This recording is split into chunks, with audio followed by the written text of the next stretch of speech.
بسم اللہ الرحمن الرحیم۔ وقتاً فوقتاً آوازیں اٹھتی ہیں،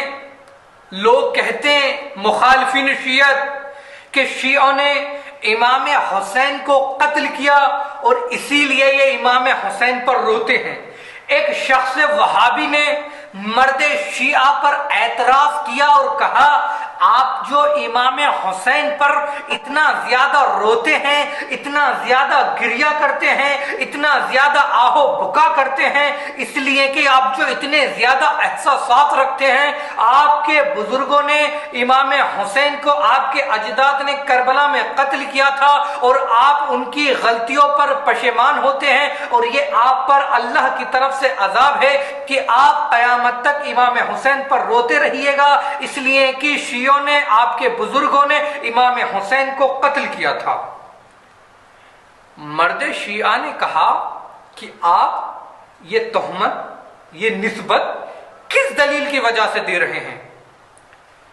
شخص وہابی نے کہا کہ جو لوگ کربلا میں امام حسین کو قتل کرنے آئے تھے، نہ ان میں کوئی حجاز کا رہنے والا تھا، نہ ان میں کوئی دمشق کا رہنے والا تھا، نہ ان میں کوئی بصرہ کا رہنے والا تھا، نہ ان میں کوئی مصر کا رہنے والا تھا، بلکہ وہ سب کے سب کوفے کے رہنے والے تھے۔ وہ کوفے میں سب کے سب شیعہ تھے اور اسی لیے شیعوں نے امام حسین کو قتل کیا۔ مرد شیعہ نے کہا کہ یہ تہمت بے بنیاد ہے۔ ایک مرتبہ شخص وہابی نے کہا کہ کیوں بے بنیاد ہے، دلیل کیا ہے؟ مرد شیعہ نے کہا کہ کربلا میں امام حسین کو شیعوں نے ہرگز قتل نہیں کیا تھا، بلکہ کربلا میں امام حسین کو جو کوفے سے لوگ قتل کرنے آئے تھے، یا تو وہ خوارج تھے، یا تو وہ اموی تھے، یا تو وہ منافقین تھے، اور وہ لوگ تھے کہ جو لوگ امام علی سے اور امام حسن سے شکست کھا چکے تھے، اور وہ ان کے سردار بھی وہی لوگ تھے کہ جن لوگوں کو جن کی بد کرداریوں کی وجہ سے امام علی نے اپنے دور خلافت میں معدول کر دیا تھا، اور ایسے ہی لوگوں سے ابن زیاد بھی فائدہ اٹھا رہا تھا۔ وہ لوگ امام حسین کو قتل کرنے آئے تھے کہ جنہیں اجرت پر کربلا میں لایا گیا تھا کہ کچھ لوگوں نے اموی بنی امیہ کے خلاف خروج کیا ہے، چلو ان سے جنگ کرنے کے لیے چلو۔ سنو، وہ لوگ امام حسین کو قتل کرنے آئے تھے، شیعہ امام حسین کو قتل کرنے نہیں آئے تھے۔ اور دیکھو امام حسین نے جو کربلا میں بد دعا دی، امام حسین نے کیا کہا؟ حسین نے کہا ویلکم یا شیعۃ آل ابی سفیان۔ مقتل الحوف میں سید ابن طاؤس نے صفحہ نمبر 12 پر لکھا ہے کہ امام حسین نے جو بد دعا دی اس میں کیا کہا؟ ویلکم یا شیعۃ آل ابی سفیان۔ آل ابی سفیان کے چاہنے والوں کہہ کر مخاطب کیا ہے، شیعہ نے علی کہہ کر مخاطب نہیں کیا، اس لیے کہ شیعہ نے علی تو ساتھ تھے، جناب زہیر، جناب سعید اور حبیب ابن مظاہر جیسے رجل فخری جو کوفے کے رہنے والے تھے، وہ تو امام حسین کے ساتھ تھے۔ توجہ ہے کہ نہیں؟ ماشاءاللہ ماشاءاللہ۔ تو شیعوں نے قتل نہیں کیا۔ مرد شیعہ نے کہا اس شخص وہابی سے، کہا دیکھو تمہاری کتاب ہے مروج الذہب، اس کے جلد نمبر 2 اور صفحہ نمبر 69 پر ایک خط نقل ہوا ہے معاویہ کا، اور یہی خط ابن ابی الحدید معتزلی نے شرح نہج البلاغہ میں جلد نمبر 3 اور صفحہ نمبر 199 پر بھی نقل کیا ہے، اور یہی خط ہماری یعنی تشیع کی کتاب صاحب الغدیر علامہ امینی نے الغدیر میں جلد نمبر 11 اور صفحہ نمبر 32 پر نقل کیا ہے۔ علامہ ابی الحدید معتزلی لکھتے ہیں کہ امام علی کی خلافت ختم ہو جانے کے بعد معاویہ نے جب امام حسن سے صلح کے بعد جب کوفہ معاویہ کے کنٹرول میں آ گیا تو معاویہ نے زیاد بن ابی کو کوفے کا داروغہ منتخب کیا، اور وہ لکھتے ہیں آگے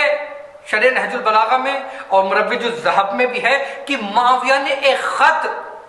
زیاد بن ابی کو لکھا اور کہا سنو، کوفے میں جو بھی محبان علی، جو بھی شیعہ نظر آئے اس کے ٹکڑے ٹکڑے کر دو، اسے تہہ تہہ قتل کر دو۔ اسے تم قتل کر دو۔ اور علامہ امینی صاحب الغدیر میں جلد نمبر 11 اور صفحہ نمبر 28 پر لکھتے ہیں کہ زیاد بن ابیہ نے شیعہ علی کو، محبان علی کو پکڑتا تھا، اس لیے کہ وہ امام علی کی دور خلافت میں بھی کوفے کا رہنے والا تھا، جانتا تھا شیعوں کو اچھے طریقے سے، شیعوں سے واقف تھا۔ اس نے شیعوں کو پکڑا، کسی کی آنکھیں نکلوا دیا کرتا تھا، کسی کے ہاتھ پیر قلم کرا دیا کرتا تھا، کسی کے سر اور جسم میں جدائی کرا دیا کرتا تھا، یا کسی کو کوفے سے شہر بدر کر دیا کرتا تھا، یا کسی کو قید خانوں میں ڈلا دیا کرتا تھا۔ اور پھر جو خط معاویہ نے لکھا تھا کہ شیعوں کو قتل کر دو، ٹکڑے ٹکڑے کر دو، کوئی شیعہ باقی نہ رہے، تو زیاد بن ابی نے بہت زیادہ شیعوں کو قتل کیا۔ اور پھر اہل سنت کے مشہور عالم دین علامہ طبری، تاریخ طبری جلد نمبر 6 اور صفحہ نمبر 132 پر، اور کتاب اہل سنت کی مشہور کامل ابن اسیر، اس میں جلد نمبر 3 اور صفحہ نمبر 183 پر لکھا ہوا ہے، علامہ طبری لکھتے ہیں کہ زیاد بن ابیہ نے جو سب سے بڑے مظالم ڈھائے، ان میں سے جو سب سے بڑا ظلم تھا وہ یہ تھا کہ زیاد بن ابیہ نے سمرہ بن جندب کو اپنا جانشین مقرر کیا۔ سمرہ بن جندب کوفے کا رہنے والا تھا، بہت بڑا ظالم تھا۔ وہ آگے لکھتے ہیں علامہ طبری کہ جب زیاد بن ابیہ واصل جہنم ہوا، مرا، تو معاویہ نے سمرہ بن جندب کو کوفے کا دروغہ بنا دیا اور ایک خط لکھا کہ شیعوں کو قتل کر دو۔ وہ لکھتے ہیں علامہ طبری کہ سمرہ بن جندب نے 80,000 شیعوں کو قتل کر دیا کوفے میں۔ اور علامہ مانقانی کہتے ہیں کہ جب امام حسین کی امامت کا دور شروع ہوا، اس وقت کوفے میں 4,500 سے 5,000 تک تعداد شیعوں کی لکھی ہے۔ اتنے لوگ باقی تھے، باقی شیعہ نہیں تھے۔ لیکن جب امام حسین کربلا کی طرف مکے سے نکلنے سے پہلے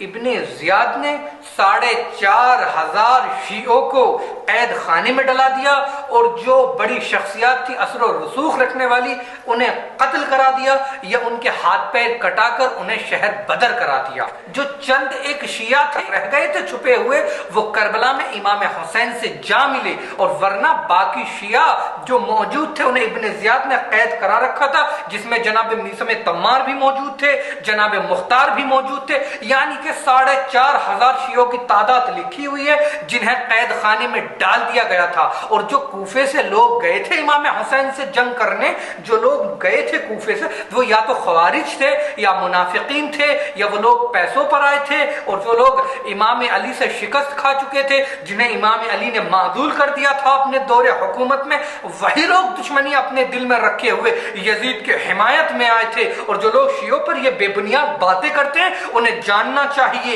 کہ عوام کو بہکانا نہیں چاہیے۔ جان لو امام حسین کے اس جملے سے، ویلکم یا شیعۃ آل ابی سفیان، یعنی ابو سفیان کے چاہنے والوں کو جب بددعا دی، اب سمجھ جاؤ جو ابو سفیان سے محبت کرے، جو معاویہ سے محبت کرے، جو معاویہ کی تعریفیں کرے، جو ابو سفیان کی تعریفیں کرے، ان کے اجداد نے، ان لوگوں نے امام حسین کو یزید کے کہنے پر کربلا میں قتل کیا تھا، شیعوں نے قتل نہیں کیا تھا۔